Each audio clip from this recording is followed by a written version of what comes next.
हर 75 साल में ना आसमान में एक ऐसी चीज लौट कर आती है जिससे हजारों सालों से तबाही का संदेश माना जाता रहा है। इसका नाम है हेली का धूमकेतु।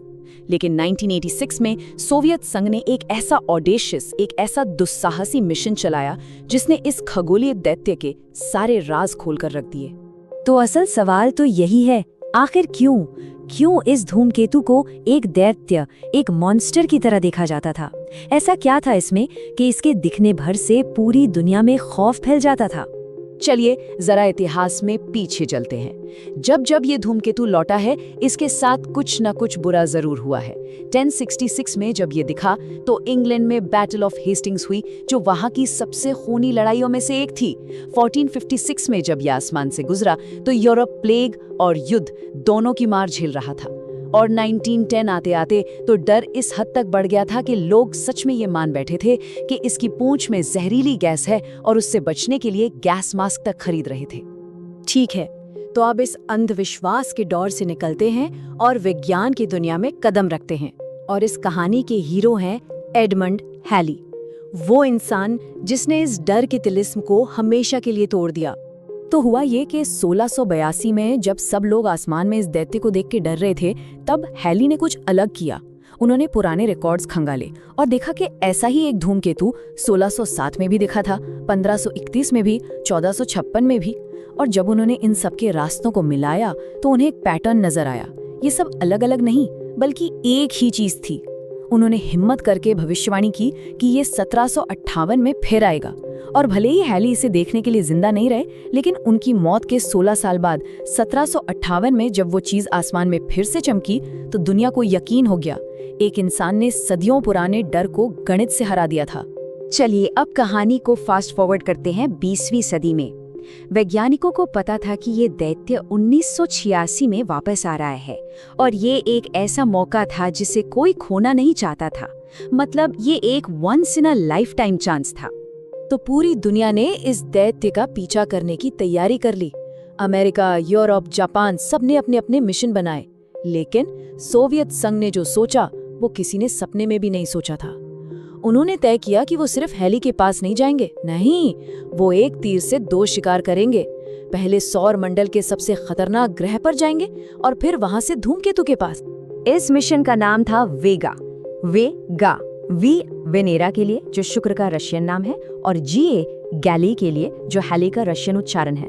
प्लान सुनने में ही पागलपन लगता था कि 2 स्पेसक्राफ्ट पहले शुक्र ग्रह पर जाएंगे, वहां अपने लैंडर और गुब्बारे गिराएंगे और फिर शुक्र की जबरदस्त ग्रेविटी को एक गुलेल की तरह इस्तेमाल करेंगे जो उन्हें पकड़कर एक जोरदार रफ्तार से हैली की तरफ फेंक देगी। मतलब सोचिए, पहले नर्क में जाओ, वहां अपना काम करो और फिर उसी नर्क की ताकत से दैत्य की तरफ उड़ जाओ। तो चलिए मिशन के पहले और सबसे खतरनाक हिस्से पर चलते हैं, शुक्र ग्रह की यात्रा। शुक्र को नर्क ग्रह क्यों कहते हैं? वजहें एक से बढ़कर एक हैं। सबसे पहले तापमान। वहां सतह का तापमान 475 डिग्री सेल्सियस है, इतना गर्म कि सीसा मतलब लेड भी पिघलकर बहने लगे। फिर है वहां का वायुमंडलीय दबाव। ये पृथ्वी से 90 गुना ज्यादा है। इसे ऐसे समझिए जैसे आप समुद्र में लगभग 1 किलोमीटर नीचे हो। कोई भी चीज वहां पहुंचते ही पिचक जाएगी। और अगर ये सब काफी नहीं था तो वहां के बादल पानी के नहीं बल्कि सल्फ्यूरिक एसिड के बने हैं। मतलब सचमुच में एक जहन्नुम। और सोवियत संघ ने इसी जहन्नुम में अपना लैंडर उतारने और एक गुब्बारा उड़ाने का प्लान बनाया था। और जानते हैं क्या? उन्होंने ये कर दिखाया। 11 जून 1985 को वेगा 1 शुक्र पर पहुंचा। उसके लैंडर ने उस जहन्नुम में उतरकर मिट्टी का विश्लेषण किया, पर असली कमाल तो गुब्बारे ने किया। ये शुक्र के बादलों में 54 किलोमीटर की ऊंचाई पर 46 घंटे तक तैरता रहा और पहली बार शुक्र की हवा की गति को सीधे मापा। 4 दिन बाद वेगा 2 ने भी यही किया और उसका गुब्बारा तो 60 घंटे तक उड़ा। मतलब मिशन का पहला हिस्सा ही एक जबरदस्त कामयाबी था। शुक्र पर अपना काम खत्म करने के बाद दोनों वेगा स्पेसक्राफ्ट्स ने वीनस की ग्रेविटी का इस्तेमाल किया और हेली की तरफ अपनी लंबी यात्रा पर निकल पड़े। अब यहाँ से शुरू हुआ 9 महीने का एक लंबा और बिल्कुल खामोश सफर। अब इस मुलाकात की सबसे बड़ी चुनौती को समझिए। धूमकेतु और स्पेसक्राफ्ट दोनों एक दूसरे के तरफ आ रहे थे। उनकी मिलने की जो रफ्तार थी वो थी लगभग 78 किलोमीटर प्रति सेकंड। 1 सेकंड में 78 किलोमीटर। इतनी तेज रफ्तार पर धूल का एक छोटा सा कण भी गोली की तरह लगता। ये बात बिल्कुल साफ थी कि ये एक वन वे ट्रिप हो सकती है।